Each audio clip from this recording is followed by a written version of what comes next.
Oh, sorry. That was I had it queued up on the wrong thing. I thought that was the interview. That was not. That's just the intro. I have the interview right here. Sorry, y'all. Let me see. Did I take it down? Oh no, it's still here somewhere. I promise you. Hold on. I just had it. Where is it? It's early, y'all. You know I don't usually do stuff this early. Here we go. Here we go. I had it queued up in the wrong place. All right. Sorry. Let's try that one more time. You'll see the intro and everything again. I was like, oh, no, I hope I didn't lose this thing. If you're just tuning in, I'm queuing up the interview that we did earlier with Sergio Pablos. We were supposed to stream this live, but his people requested that we don't. Director of Klaus and also big Disney director, used to work at the studio, and he did a lot of things that you would recognize. All right. I hope this is it. Hope I don't mess up again. Yeah, I'm pretty sure. Jesus, I need a nap. It's too early for me. I usually don't get up this early. I'm getting by on 2 hours of sleep because I had to prepare for this interview. So forgive me. Trust me, the interview went a lot better. All right. Let's try that again. Sergio Pablos, the director of Klaus and legendary animator.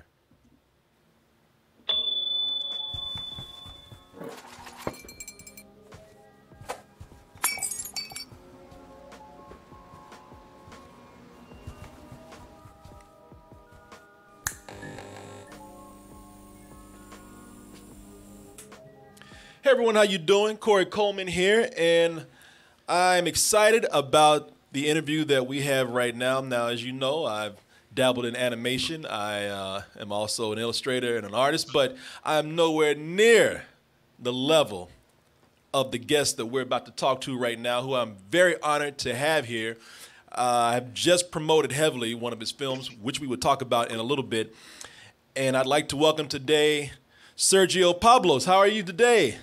Hi, Corey. How you doing? Thanks for having me, man.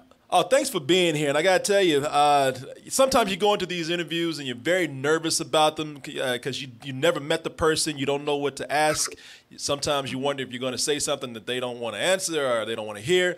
And Sergio, I have to say that you and I had a great discussion before we got into the interview. Right. And you were telling me a lot of things. Now, some of these things we can say, some of them we can't. But I think what you were giving me is a lot of great information and education for any upcoming animators, artists, or even any kind of filmmakers that have original ideas and have to go out and do pitches for their ideas and fight for their ideas. Right. It was very interesting. I hope to get into that in a little bit, but if you don't mind, I'd like to tell people about the film that led to this interview. And I was so happy that he thanked me for it, because I've been telling y'all out there, and if you think that I'm just sitting up here saying these things just because I love the movies, no, they really do help out when we try to promote really great projects out there, such as Sergio was telling me about. He thanked me for actually coming in and really going in and promoting and giving also a great review. I think that this is an instant classic, the movie Klaus. Tonight, I go with you. There's no need for you to come with me, really. Now, you can find this on Netflix. I was telling everybody to watch this over the holidays, and a lot of people did see this over the holidays, and I was very happy to learn that I was not only the only one to go in and just love this film as much as I do. One of the reasons why I do love this film, not only because it's a great story, but also it's a return to a form of animation that a lot of people still unfairly, and at least I believe unfairly, kind of write off for what they believe is an old format. It doesn't sell that much anymore. It's not as trendy. Kids don't like it because it's not as flashy, and that is 2D animation. I of course, I want to get into your career because you've done so many amazing things, of course, besides Klaus. But with this film, there's so many people that think it's 3D. And yeah. I've had to correct people and let them know. People even argued with me, man, and said, "Nah, it's 3D, man. It's not 2D." I know the difference, and I have to let them know that no, it's a very special process that went behind the film to make it look like it does. Do you like that it's fooling people, or would you rather people know that it truly is 2D? I'm sit halfway through those options because the point we've been trying to make is not that 2D is better or worse or 3D is. Mm-hmm. The point we're trying to make is that if the job is to engage an audience, how does it matter how you accomplish that, right? So that's really, so I'm okay with people not knowing. It's fine. I want the film to be judged as a film, not as a 2D film, because the same people who've been saying, you know, what's great about the first Toy Story was not the technology, was the story. We cannot all of a sudden turn it around and say, but you gotta support Klaus because it's 2D. That would be hypocritical. So judge it on its value of its story and the artistry alone, but don't support it just because it's 2D animation. Of course. I mean, I of course I don't. I think one of the things that you and I were talking about before is the importance of telling a story, which often that gets taken for granted. People take stories and turn them around for the sake of trying to put something out there that they feel is more commercial. But this, it can't be overlooked how great this movie looks too. I mean, I have never seen anything like this before, really, as far as this process. Can you explain the technique for this and how you came across it? And are you using anything new that hasn't been used before? Yeah, it was. I had been looking for a story that would lend itself to being done in 2D for a while, but I knew it had to be the kind of story that felt like it would actually benefit from the medium, like it would actually be better because we did it in 2D. And when Klaus came along as an idea, I thought this might be it. I don't know exactly what the qualities are for making a decision. A lot of it's subjective. I think if your story has a nostalgic quality to it, it can be helped with a nostalgic medium. I also think the nature of the subject, whether it's an organic subject, can help. Like you wouldn't try to do Wall-E in 2D. That would make no sense, right? But at the end, it's more of a gut feeling. And it just felt right. But I knew that just going the same route that others had tried before, would you just do a very nostalgic looking film like you did this in the 90s and you're just bringing it out now, would not be the right approach because nostalgia alone would not be enough. So I wanted to see how we could push the medium. And I used to work for Disney, and it used to be that every film, they tried something different and they brought a new piece of technology or artistry to it. And I don't know why they stopped doing that and they started looking backwards instead of looking forward, like hey. So I don't know what made them change their minds to that. But I thought there's a few years piled up of time we did not try to look for innovation in the 2D pipeline. All the innovation went to CGI. Yeah. And we stopped trying to evolve the medium. So we got a lot of work to do. Let's try and figure out what we can do to actually demolish some of the limitations and barriers that we had before. And we basically went through the whole 2D pipeline and we checked every item on that pipeline and we asked the question, is this an artistic choice or is it a technical limitation, right? So if you ask that question and you'll find that, okay, so 2D animators need to draw, they need to rough it out. You don't mess with that. And you ask the same question, and then when you got to how we handle light, it became very obvious that this was the result of a technical limitation. The characters and the backgrounds never matched in 2D films. They felt like we're doing two different mediums, and that's exactly what it was. So we said, okay, how do we get the characters and the backgrounds to feel like they're all from the same world for the first place in traditional animation? And we realized light was a huge part of it. So And I kept seeing the work that my artists were doing when illustrating the pitch. I kept saying, why can't the film look just like that? That's gorgeous. and we looked for solutions. But it was really one of our production designers, Marcin Jakubowski, who was doing a lot of those illustrations, that basically said, well, let me look into it and see what I can do. What I didn't know at the time is that Marcin had been a computer science major before he was an artist. So he was very technically minded too. And he had the ability to have that impossible conversation that would have to take place between an artist and a technician, you know, and they would never understand each other. But this conversation was not happening inside of one head. And he always had the ability to look at tools that were not necessarily created for this purpose, but he could repurpose them. And so he kind of fiddled around with some post-production software off the shelf, and we, you know, added a few bells and whistles, and he figured out a way to do it. He started showing me tests, and he was like, it looked just like his illustrations. And if you've seen those early head rotations with Jesper, or this walk cycle that you're playing right now, those were part of his early tests. And he kept blowing me away. Like, I didn't know you could do this. You know, like, how are you doing this? And he said, I'm an artist. I know how to paint light. That's what I do. So it just takes people who know how to paint light, and you give them the right tool, and they'll be able to do this too. Yeah. So that was how we did the early teaser trailer back in 2015. And then we realized that the tool had to be improved if we were going to make a whole film. And that's when we reached out to a studio in Angoulême, France, and they're called the Film de Poisson Rouge. And they have been developing great tools for 2D and 3D. And they had these amazing tools that could actually track drawings, which is something that other softwares couldn't do. So by combining Martin's recipe and their proprietary tools, this new tool was developed that was called Klaus Light and Shadow, and that was the main tool that we used in the film. And it just made things fly, because you could literally, create the light information, and it would track it for you. You would have to guide it some, you know, every now and then. Yeah. But it was intuitive.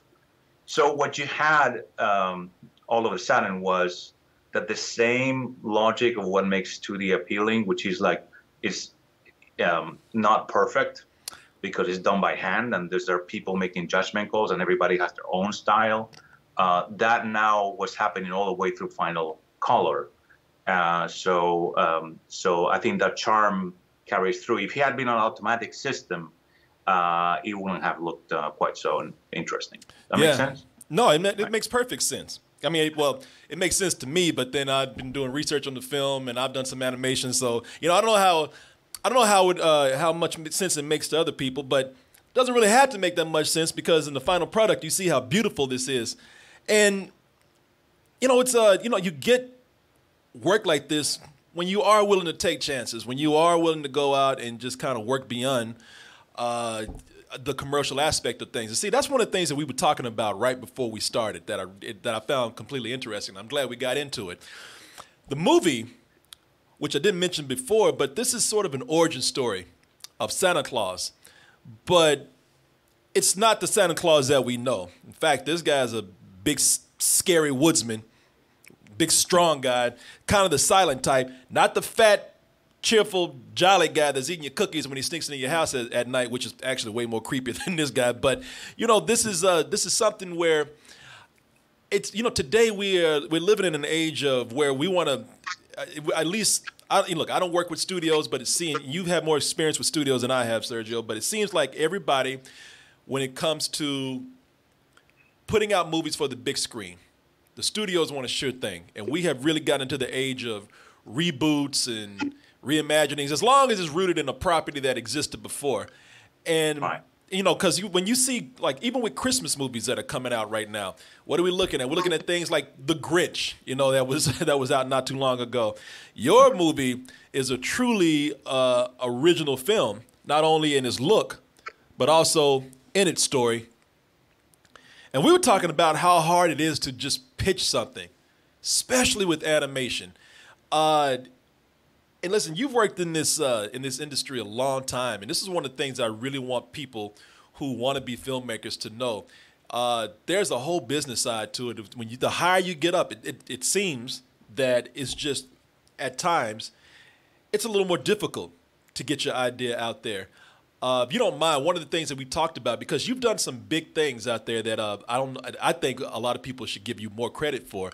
I did not realize that at one time you're responsible for the pitch for this movie, which is Smallfoot. And then bam, and that's when it scooped me up, and I was like... Now, not a bad movie at all from what I remember from my review. I didn't see it, but I mean, let's be honest. Is anybody really still talking about this movie? Is anybody still talking about this movie as much as they're talking about Klaus? I don't think so. Yeah. But you were telling me how, and we'll walk around this. But you were saying that was not the idea, that was not the movie that you pitched at one time. Right. Well, I guess you could say I've developed a lot of projects by now. And there's only 3 that actually got made into a movie, and they're 3 different outcomes. The first one was Despicable Me. Now, I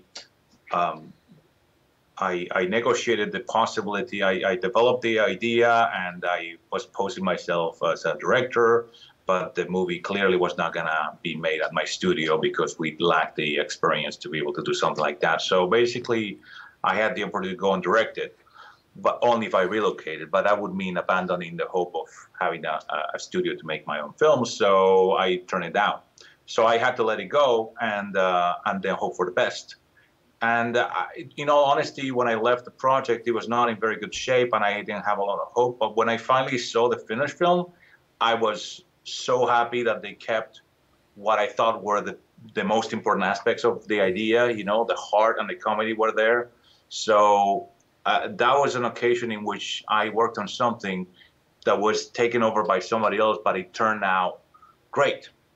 Smallfoot, on the other hand, I ended up very far from where I intended. And once again, this is a project that I initiated, but I did not complete. Clearly, they were not gonna want to make the film I wanted to make, and I was not responding to the film they were trying to make, so we parted ways. And then once again, a couple of years later, I get to see the final result, and in this case, I didn't feel like it respected what got me excited about the project, right? And then Klaus is the only project I actually initiated and completed myself, so and it has the particularity that, there was no studio interference. So literally I take full responsibility for, any shortcomings, because it's really my film, as much as any film I've ever worked on, right? So they're very different studios, different methods, and different experiences. And every film, there's so many things that have to go right for you to even get to make a film. For that film to be any good, even more so, so all the number of planets that need to align, for you to actually get to make a film that's any good, it's insane. But it really worked out beautifully for Klaus. And regardless of what people think, this is the movie I wanted to make, and it's really what I can do at the limit of my ability, which is all I can do, right? So, but I was definitely given the chance and the freedom to do it by Netflix. Yeah, you were telling me Netflix was pretty much the only option that you had for Klaus. Yeah, I was telling you earlier that when you get when you've done a few pitches, that decisions you make affect your chances of getting the project made. So if you say, I want to make this film, mute, characters are not going to talk, your chances have just gone down by 90%, right? So you're going to find less and less people who are willing to take a chance the farther you get away from the template of what they think makes a successful movie, and which can spawn a franchise, which is what everybody's looking for, and very few people are looking for a standalone film these days.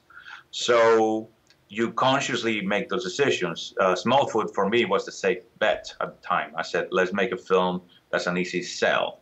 There's a nice story in there, but I know it has the high concept comedy, which could spawn a franchise elements that they're looking for. And I was right. I mean, Warner picked it up. With Klaus, I said, I'm going to allow myself to take a few risks, which may increase our chances at getting this film sold. We're going to do this in 2D. You know, it's this origin story of Santa, which is not very attractive if you just know that about the film, right? So, so all those were conscious decisions. Like we're taking a bigger risk. And when we shopped around, we learned quickly that, yeah, those decisions were actually harming us. And the one that was harming us the most was the fact that it was a Christmas film. Like very few people complain that it was a 2D film. That was not the problem because it did not look to them like a 2D film. So that was not an obstacle. But the fact that it was a Christmas film and they would have to consider releasing the film in the holiday season against all the other big films, they said, we're not going to compete in the market. Good luck to you, but we can do it. So after about 8 months of shopping the project around, we had no offers. We actually even went to Netflix twice, and they turned us down. Now, that's interesting. What was it about the third time that Netflix said, okay, we're going to go ahead and take it? Were they just tired of you asking, you know, or did they just give up? It's not that we wore them down. That's not it. I'm joking, by the way. Yeah, no, the first two times they were, they basically told us, that's great, but we don't do feature animation. At the time, they were not interested in doing feature animation. They were interested in TV shows, and that's it, right? Mm-hmm. So the third time we came back, and of course, we were not talking to the same person every time. You know, we were pitching, we're trying different angles, right? So, and we got to this third pitch, and I actually was very discouraged at the time, and I had very little hope that, you know, this is the definition of insanity, right? That we're doing the same thing again and again.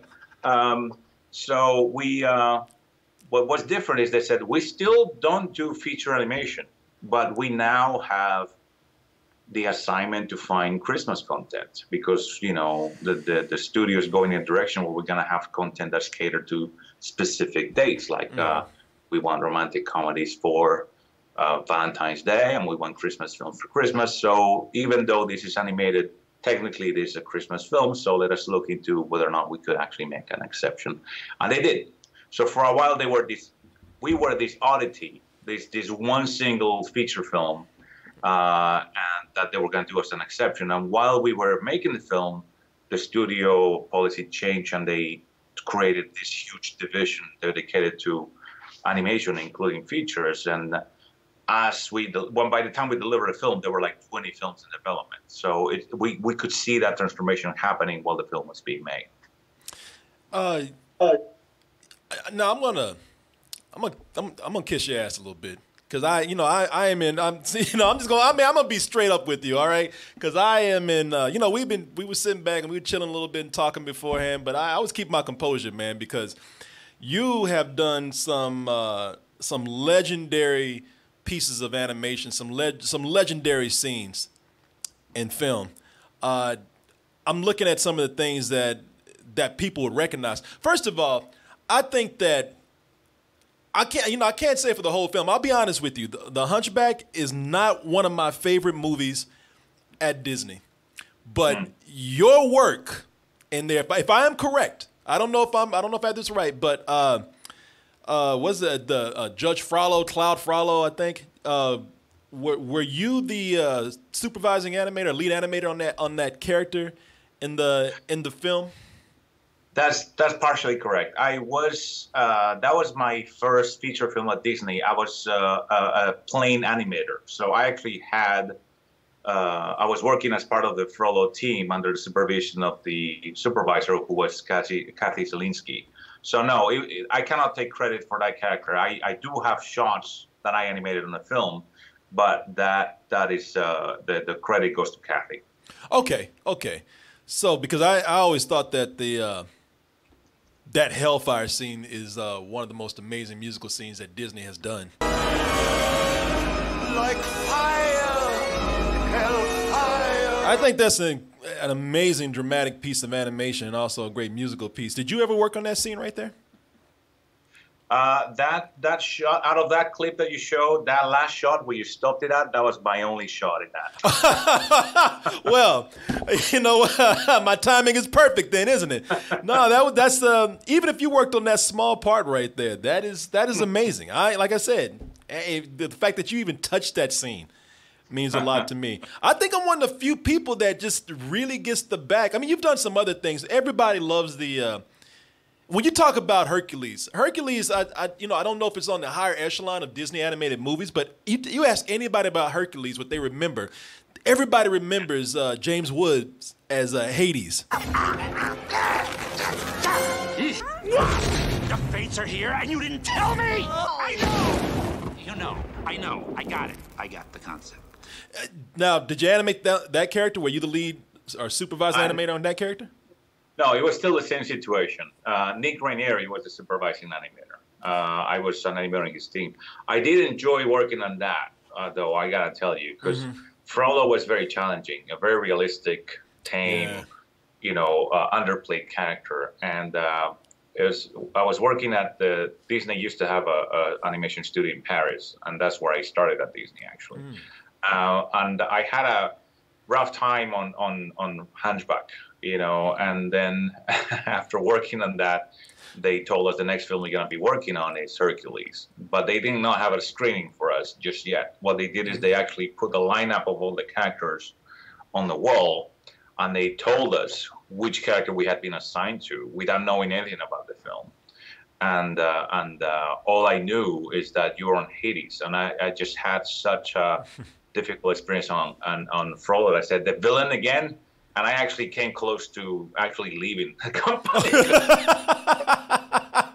There was no context. There was a drawing of this guy on the wall, and I only knew he was the villain. And then I got to see the film, and I got to hear James Woods' voice, and I got to see the animation that Nick Ranieri was doing. And I was so happy for that. And I had some of the best time I've ever had at Disney working on that. It was so much fun. And Nick really trusted me. He gave me some of the choice acting shots on the character. The only thing that kind of was not so great about it is that the opportunity to become a supervisor came in the middle of Hercules. I would, if I wanted to take the job, they offered me to supervise the animation on Tantor the elephant, on Tarzan. But that would mean I would have to leave Hercules early and then relocate to LA. And my supervisor, Nick Ranieri, was not too happy about it, but he kind of said, I don't want to stand in your way, so I'm going to let you go. But man, I really wish you could help me finish this thing, right? A year later, I was looking to cast my character, Tantor, and I asked him for advice, and I said, Nick, what should I look for in these animators? When you put together a team, what do you look for? And he said, well, make sure they take the time to learn how to draw the character, make sure they're the right sensibility, and they understand the psychology of the character, same we do. And most importantly, make sure they're not ready to get promoted and drop you like an old shoe. Yeah, which is always a risk in any kind of creative field today, I think, and in many other areas, animation, games, effects. I'm sorry I'm missing a lot of these characters thinking that you're taking the lead on it, which, like I said, even if you worked on them a little bit, that's great. Let me see. I'll try another one then. Maybe it's another situation. Now? I'm a person that stands behind this movie. I know it's not one that gets a lot of the love that the other movies do in Disney's archives, but Treasure Planet, man, I thought was a really fun film, and I think you animated on the character of Dr. Doppler. Yum. Hello. What brings you here, curious little one? What was your role on that character? Yeah, the only characters I actually got to supervise at Disney were Tantor on Tarzan and Dr. Doppler on Treasure Planet. So I was the supervising animator. So it was my responsibility to design and animate and lead the team that animated the character. Nice. the reason why I'm bringing all this up with all these characters, you know, to whatever extent that you worked on them, animation is, or the creative field in general is I believe is kind of a funny area to work in, because, you know, you do all this work and you're part of a team, which is great. You know, it's a team effort to get something incredible done. But when you're done, it's seen by millions and millions of people. And maybe this is just the selfish person in me, or maybe this is the egomaniac in me. But, you know, I've worked on nothing as big as you have, but I've worked on things that have been consumed by the masses. I worked on games. I worked on some films. And I just thought, man, you know, I worked on this, and when it gets out there, no one's going to really know my name or the work that I put into this. Do you ever get that feeling like, you know, I'm the reason that this exists? I feel like I should be known a little bit more. I feel like, I should have some slight celebrity status maybe, which you do, kind of. I think, I mean, the reason why a lot of people I know and myself became an animator is because, you know, I think if I had had the talent to be an actor, I would have been. Unfortunately, I suck at it, you know, but I love performing and I can draw. So, you know, that's why, you know, so I love that idea of, you know, bringing life, and not really life, but soul, because anima means soul in Latin. And that's what you bring. You bring a character not to life, but you make him feel, right? And that always was the magic trick I was pursuing. I'm okay with, you know, animation is a very unique medium, and it just has its own rules. And within this world, I have a friend of mine who works in live action, and he discovered animation through me. The world of animation, meaning like the festivals and the fandom and all that stuff. And he describes it, I think it's the funniest comparison, is the animation world is like North Korea. You know, you guys live in a bubble, you have your own great leaders, and they, you know, there's a huge parade every time, and no one else around the world knows what's happening in there. Right? So it's just, yeah, except, you know, hopefully your leaders aren't crazy, so or maybe they are. You know, that you brought up something interesting. I'm glad you said that. It always amazes me when I hear what you say. When you say, you know, if I could be an actor, I would, but I can't act. But you look at what you do in animation, where you pretty much have to make a character act. You know, that, like right here, you know, we see this character, and we see, you know, and the thing about it is, I think that what an animator has over an actor is that they know how to act through a lot of, you know, with their body. They know how to act with gestures. They know how to act without words. It seems to me that, you know, when you think about it that way, that an animator might have better acting skills or grasp the concept of emoting better than an actor, or flesh and blood actor. Why do you think animators say they can't act when they can very much act with pencil and paper or with their drawings? No. I'm not saying we cannot act. I'm not saying I cannot perform with my body. I can perform through my work. And we animators work very hard on understanding, you know, what you can do through nonverbal communication. And we work very hard on understanding biomechanics, how we move and why, and how the laws of physics affects us, and how to, you know, convey, you know, a subtext and complex emotions through animation. We work very hard at it. In fact, one of the biggest advantages I had in Klaus was having been an animator before, because when I was writing the story, I was very conscious of how much information I could deliver through body language. And I made a point to never write anything that I could communicate through animation. So much of the storytelling needed to come across through the subtext and the animation.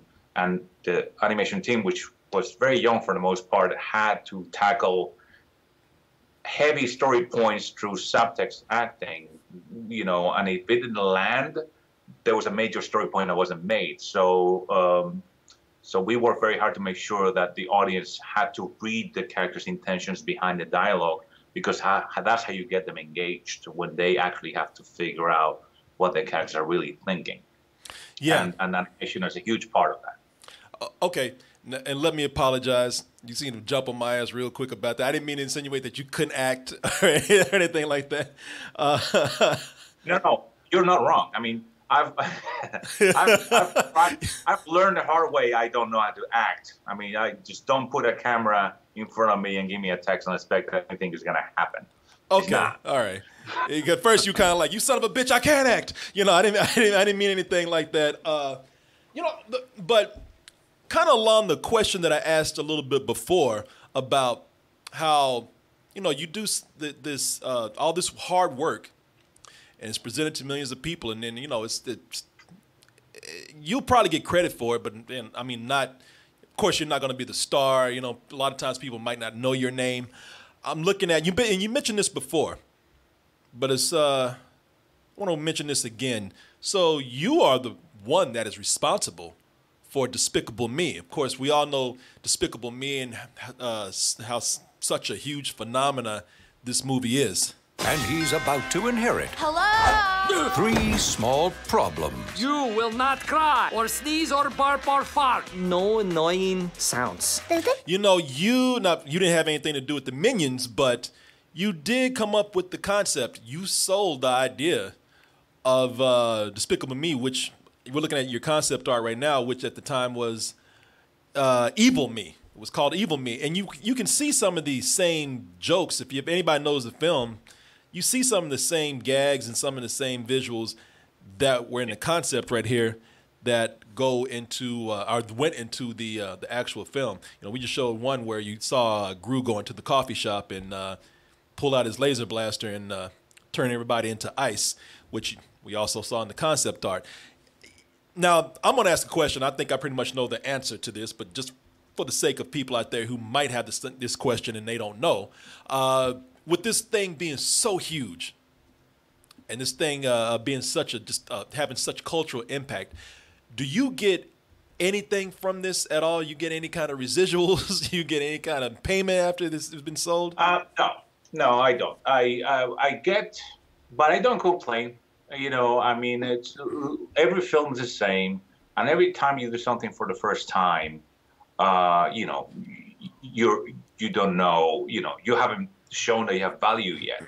Yeah. So that was the first film that I developed that actually got made into a film. It turned out to be a huge franchise, but I'm not knocking on Universal's door saying, "Where's my check?" I mean, the deal was what it was. I got compensated, and I accepted those terms, and that's fine. And all the better for them. They're making a killing with it. You know, I was only involved in the original first movie, and then I had nothing to do with the rest. Yeah. And like you said, the concept of Minions was developed after I left the show, and that's they're doing. And you know, kudos to them for such a huge phenomenon. But what it did is, like I said, there's other benefits. You know, all of a sudden it was easier to get inside the doors. You know, all of a sudden I was the guy who initiated Despicable Me, which was a huge hit. So more people were willing to listen. Maybe some people would buy a project that I developed based on the fact that I was the same guy who developed Despicable Me, and they saw value in owning that property. So, Gotcha. You know, in the end, benefits came through different indirect, you know, things. But all that came out of that was good, and I cannot complain. You know, so no, I mean, look, as a creator, I've learned you don't get to keep ownership of pretty much anything that you create, because it just takes such a huge amount of money to make these films that no individual creator has the funds to do it himself. So I make a living through making films, not through getting revenue after that, right? Yeah, you know, and I when you think of it that way, you own your own studio, Sergio Pablos Animation. Right. And so I would imagine as a studio owner, having those opportunities are probably more valuable than sitting back and saying, as you said, where's my check? Where's my money at?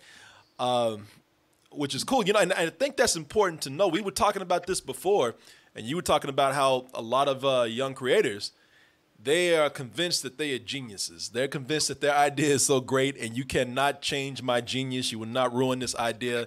And you hear a lot of times that's where creators often fail on the business side of things, being able to open their mind to criticism and being able to accept that this does need to be changed if I want to be successful. Right. When I left Disney in 2002, the world was changing. Being a 2D animator was not gonna, cut it anymore because 2D was disappearing. So I could adapt and become a 3D animator, or I could go in a different route. And I chose to pursue my love for storytelling, which I had never exercised. So I was very sure that I was getting into square one of learning a whole new profession. I set myself up for that.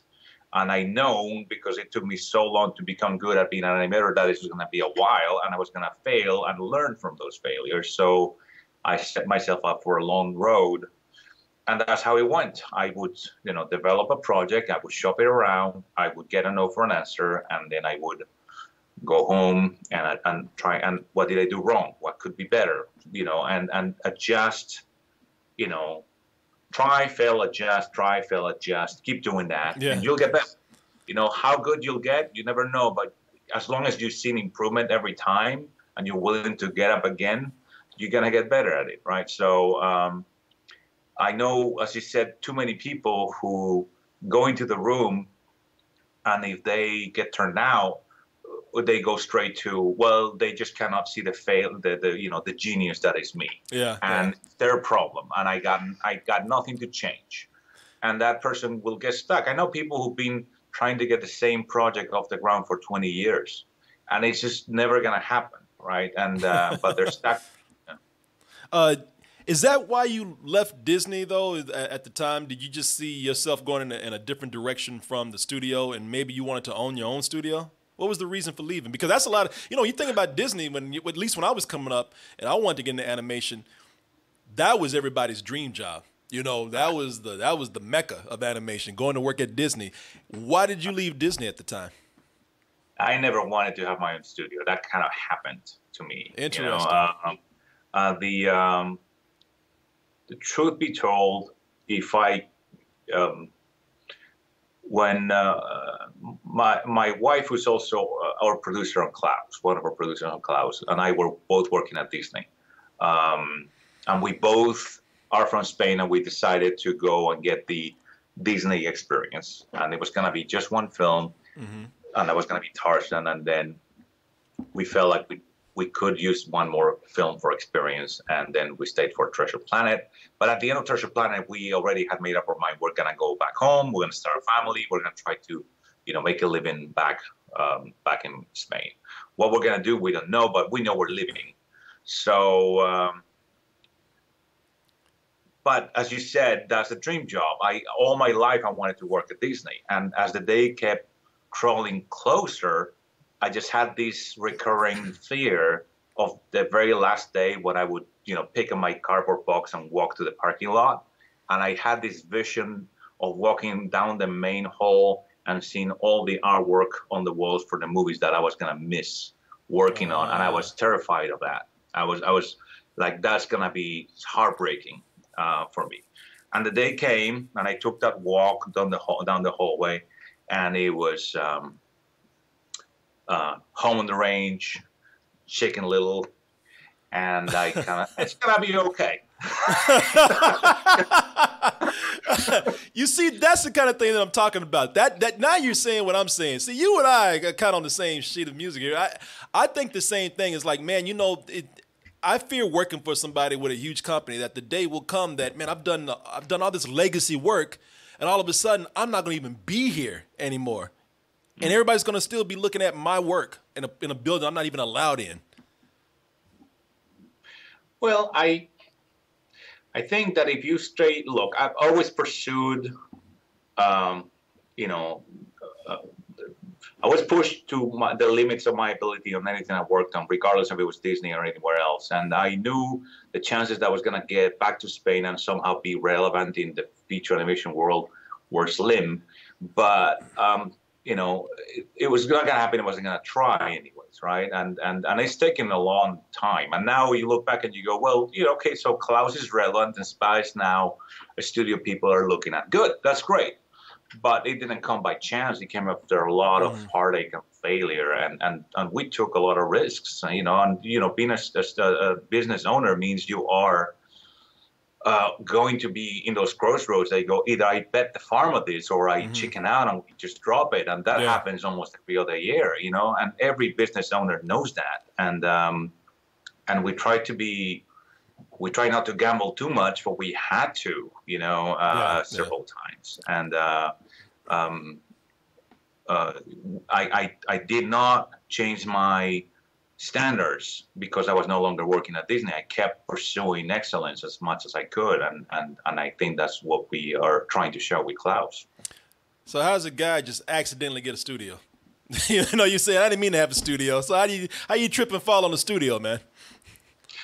Well, what happened is you come out of the corporate system with that mentality that someone has to pay for your salary, right? You need to find a job.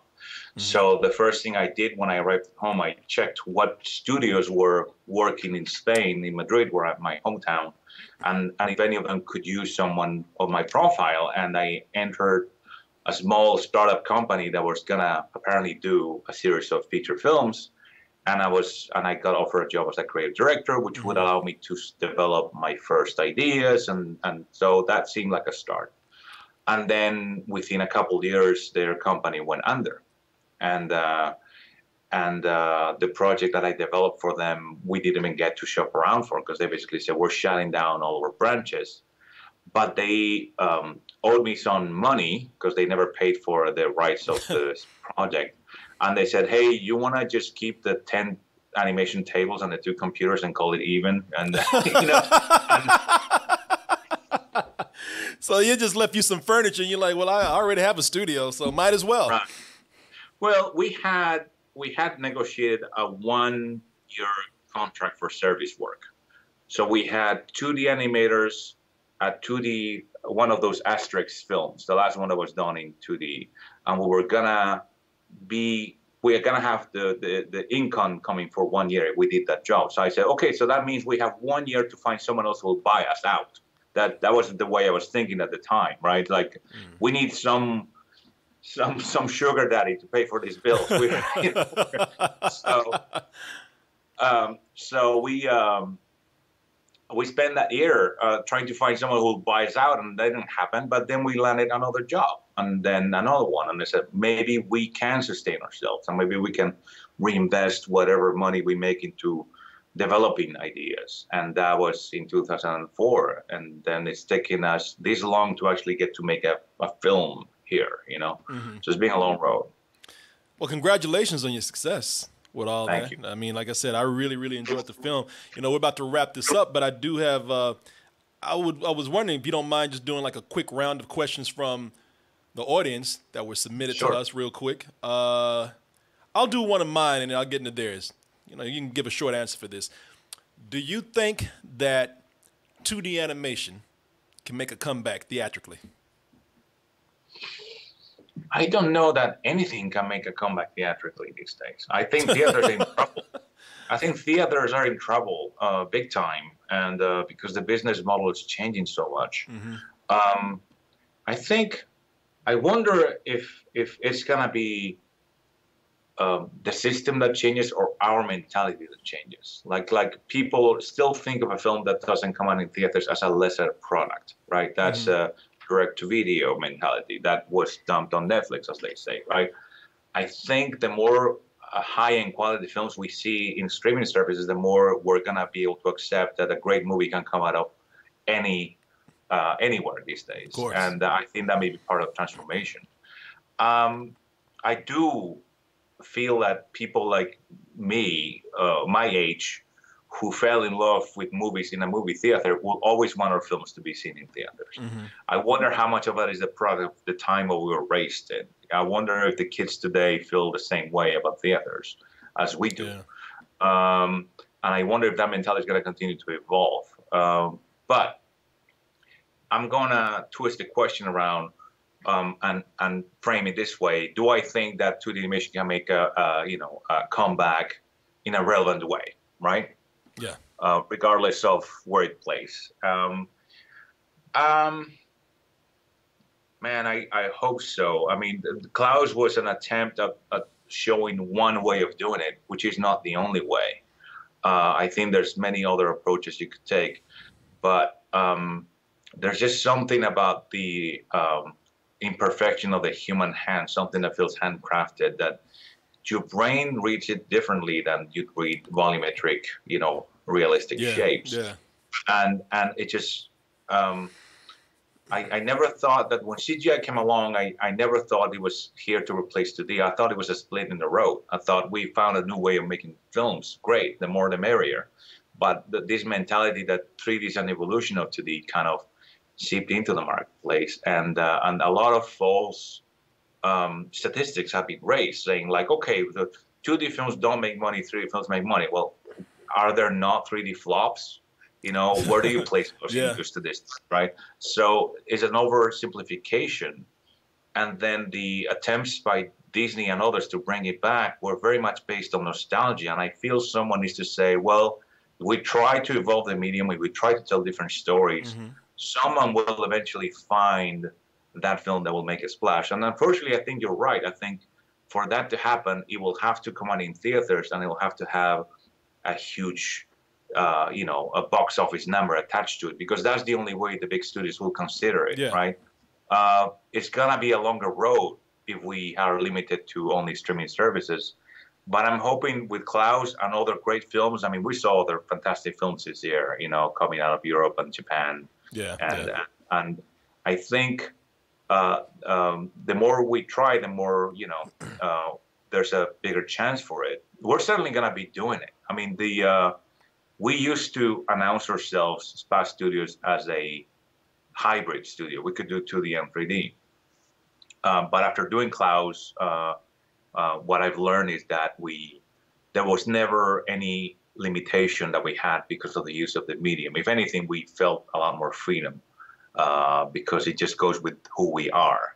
So we actually have scrapped all of the films that we were developing for CG, and we're concentrating on just the ones that are for 2D, and we're going to be doing that exclusively from now on, because that's who we are. So. Yeah, well, a lot of people have a tendency to disregard something that is alive and very much in different areas. I mean, 2D animation thrives very much on television. 2D animation thrives very much in Japan. It's where it's a huge part of their mainstream. So, I think it's unfair the way people just kind of have once it's out of my interest, out of my sight, it's dead, which is of course not the case, as you've also stated very well. Was the character, now this is from Eddie 2471.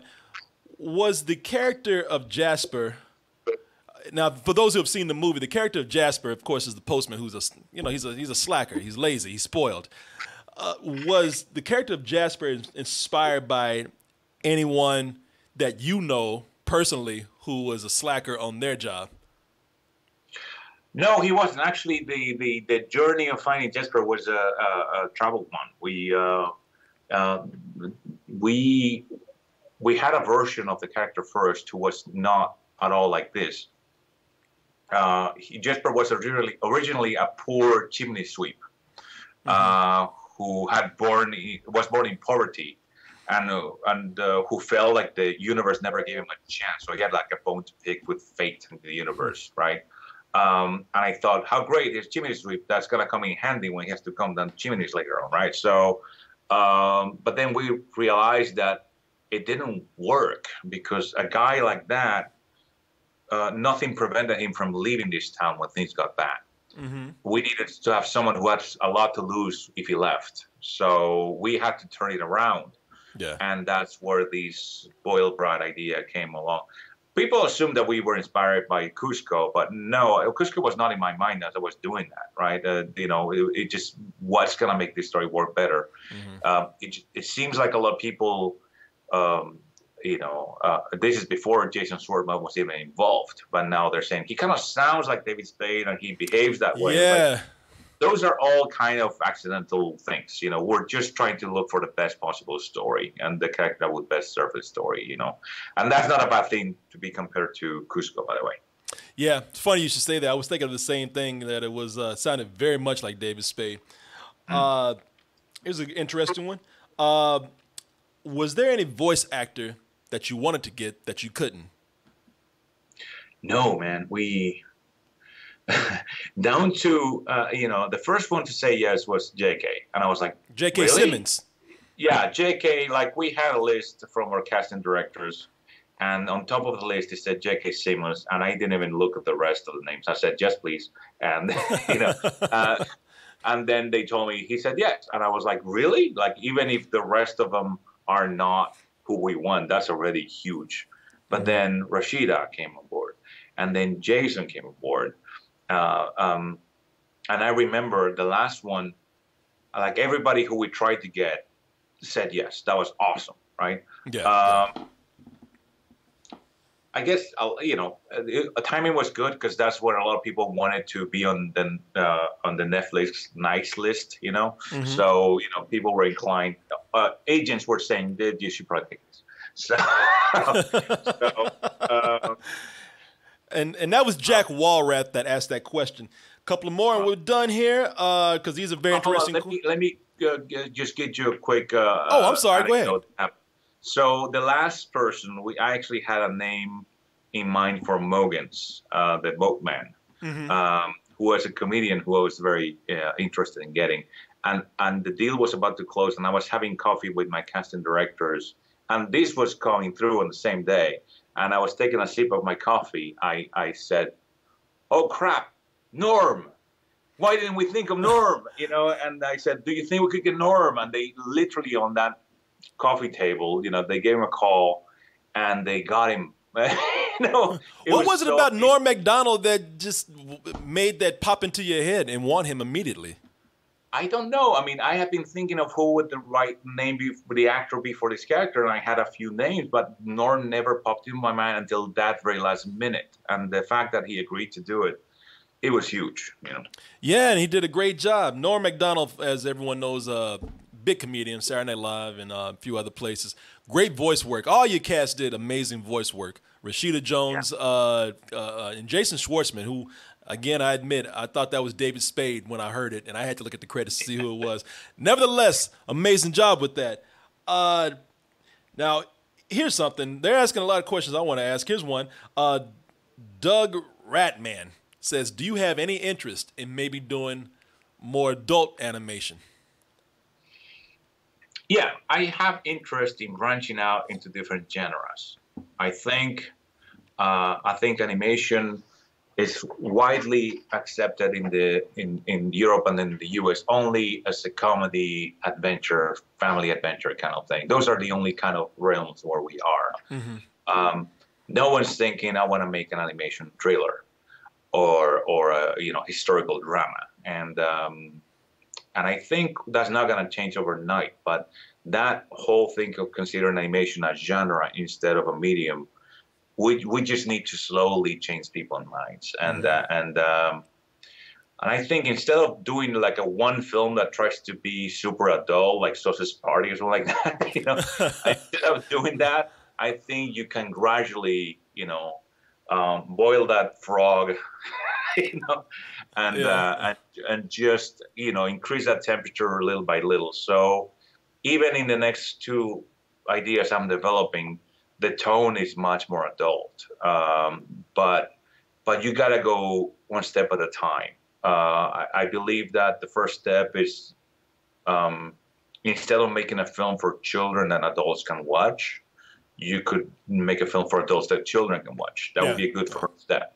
But it wouldn't scar the children. It wouldn't mean they wouldn't understand the crucial points.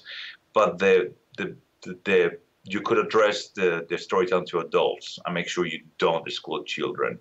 So that's a good first step. I don't think the number of steps that it takes, I don't think you could do them all in one lifetime. Like, you know, like I'm just going to see how far I can take it, and someone else will have to take over at some point. Yeah. You know, I mean, this is the question of mine before I get into this last question. You look at you look at Japan and how they use animation to tell many genres of narratives. They including dramas. They've done serials, just soap opera type things with animation. You ever see that happening in different places, like here in the States, or maybe where you are over in Spain? Do you see that kind of spreading around now that we have adults who have grown up on animation and also have seen animation be used in other areas besides kids entertainment? I think it just comes down to the audience.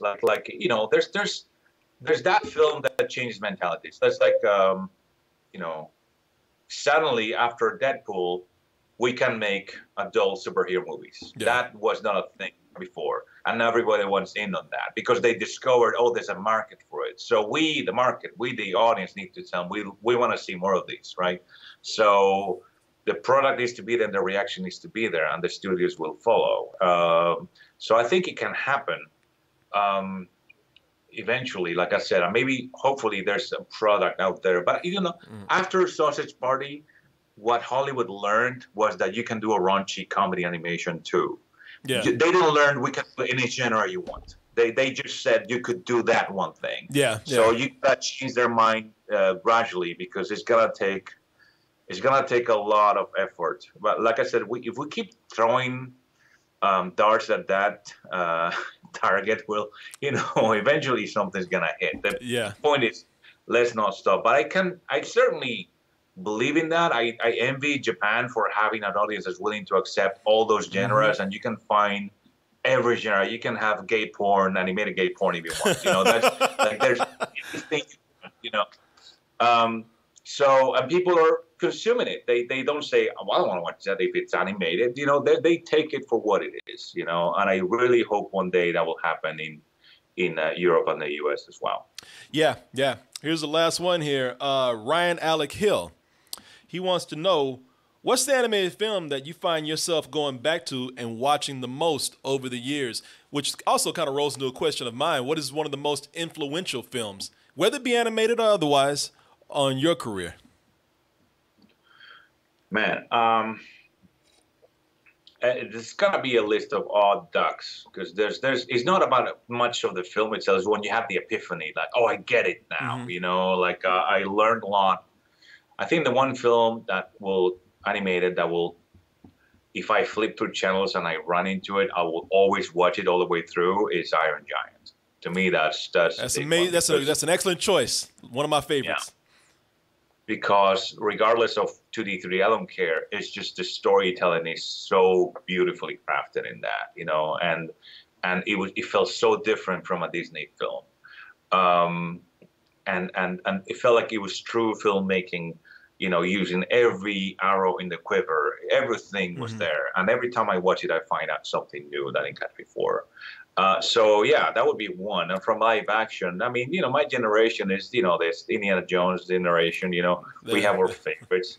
Not all of those films stand the test of time, but some really do, some of my favorites would be kind of obscure films, I still feel like Christmas Carol is probably the best example of a structure of a story that I've seen in my life.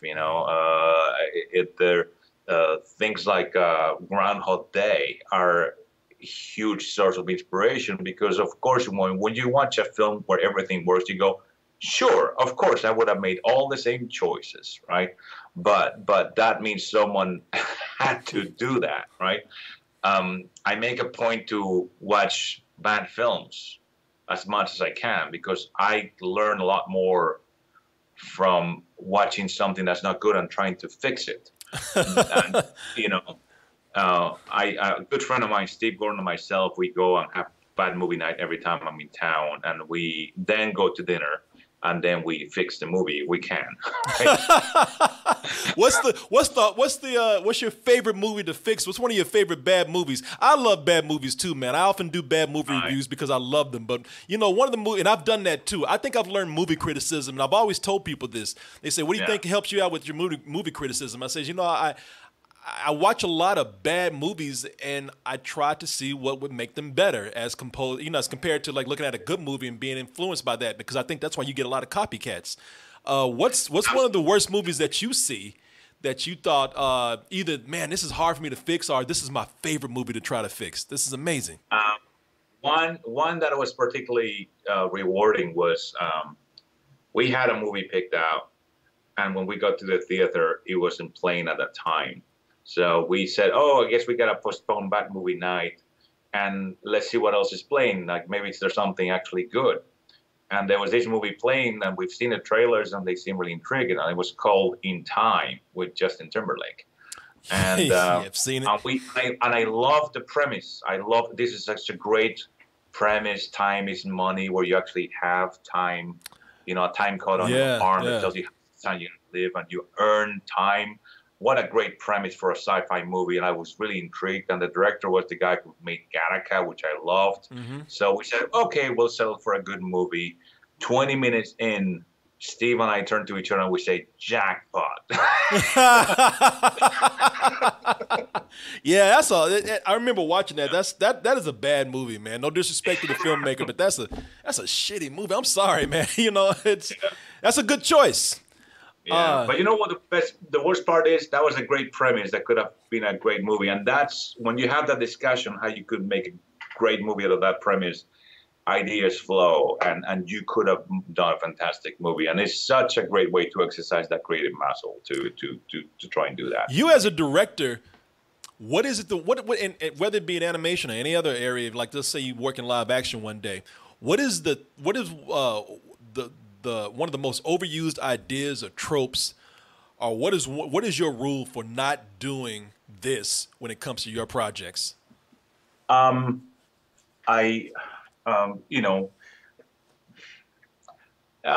think the one that bothers me the most, I'm a big horror film buff. Oh, really? And yet I will watch a good horror film once every 4 years, because most of them suck, you know, and and I'm baffled by all the things that are bad in writing are actually blown out of proportion in horror films, you know, because when you have a series of things that you need to happen in the film, and the only way that the audience will buy these ideas, like, oh, she has to go into the basement, if you actually first go through all the things that you as an audience member would do. Well, I better call for help first. Oh, I better get out of the house. I better, you know, you need to cut off all those routes to make sure that the only option she has is to go down to that basement. And if you don't, the audience will immediately say, you deserve to get killed. And I'm not with you anymore. So the one haunted house film that I've ever seen that did haunted house right was Poltergeist, because in every haunted house film, in that film they have a reason to not leave, because the little girl is trapped in the house, so no parent would leave a daughter behind, right? But in every other haunted house film you've ever seen, there's that sequence where they know there's ghosts or demons or something in the house, and they have an argument about the mortgage. I haven't seen that in a while. Now you make me want to go back and watch it. Well, hey man, you know what? I feel bad about continuing to ask you questions, so that's a great point to leave it there, man. I appreciate your time. I know you're very busy. I know you're working on a lot of projects, as you have said. This has been a great conversation with you. You've been a great guest. You know, you're very eager to talk, and that's been wonderful just to listen to you. Thank you so much. Oh, thank you. My pleasure. Thanks for having me. Yeah, people, again, the movie is Klaus. A lot of our people have already called this an instant holiday classic. I think that's one of the biggest benefits of it being on Netflix, is that it's been so accessible to people, and people will, as long as it's available this easy, people will continue to watch this every year. And if you're an animation buff, you probably will watch this just to study it. So please watch it, and I look forward to whatever you're doing next, Sergio, and thank you so much. Thank you so much, man. Take care. All right, bye-bye.